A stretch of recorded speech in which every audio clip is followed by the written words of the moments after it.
নমস্কার বন্ধুরা, Pinki cooking Bengali রেসিপিতে তোমাদের সকলকে স্বাগত জানাই। আজকে আমি তোমাদের সঙ্গে আলু দিয়ে মাংসের রেসিপি শেয়ার করছি। সবার প্রথমে কড়াতে সর্ষের তেল দিয়ে তেলটা গরম করে নিলাম। এবার আলুগুলো ভেজে নেব।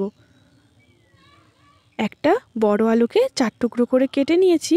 তেলের উপর আলুগুলো দিয়ে অল্প হলুদ দিয়ে লাল লাল করে আলুগুলো ভেজে নেব। হলুদ দিলে আলুর কালারটা কিন্তু খুব সুন্দর আসে। তোমাদের আজকের রেসিপিটি কেমন লাগলো অবশ্যই কমেন্টে জানিও। ভালো লাগলে চ্যানেলটা সাবস্ক্রাইব করে পাশে থেকো। আলুগুলো লাল লাল করে ভাজা হয়ে গেছে, আলুগুলোকে এবার তুলে নিচ্ছি।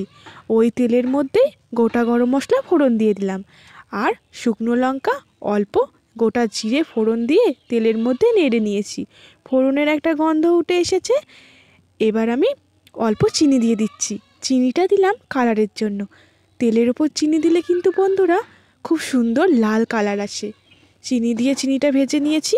এবার পেঁয়াজ কুচিগুলো দিয়ে দিলাম। পেঁয়াজটা ভালো করে লাল লাল করে ভেজে নিতে হবে।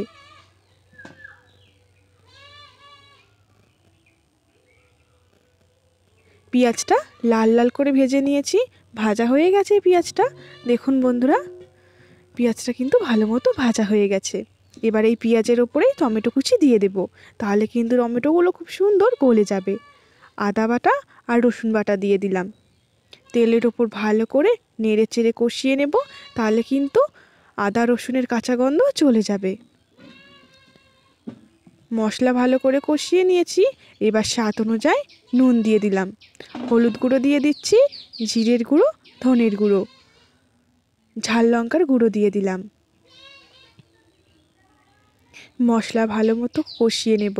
মশলা দিয়ে তেল ছেড়ে দিয়েছে, মশলা কিন্তু খুব সুন্দরভাবে কষানো হয়ে গেছে। অল্প জল দেব যাতে মশলাটা আরও সুন্দরভাবে কষানো হয়। যত ভালো করে মশলা কষাবো ততই কিন্তু ভালো লাগবে খেতে।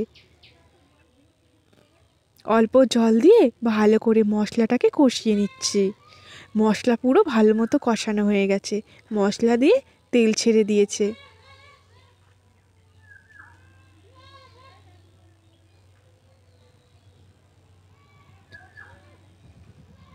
এবার মাংসটা এই মশলার ওপর দিয়ে দেব।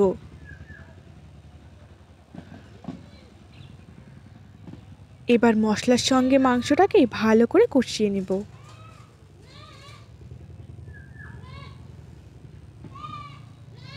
বন্ধুরা 25 থেকে 30 মিনিট সময় ধরে কিন্তু ভালো করে মশলার সঙ্গে মাংসটাকে কষিয়ে নিতে হবে। এইভাবে মাংস রান্না করলেও কিন্তু বন্ধুরা দারুণ লাগে।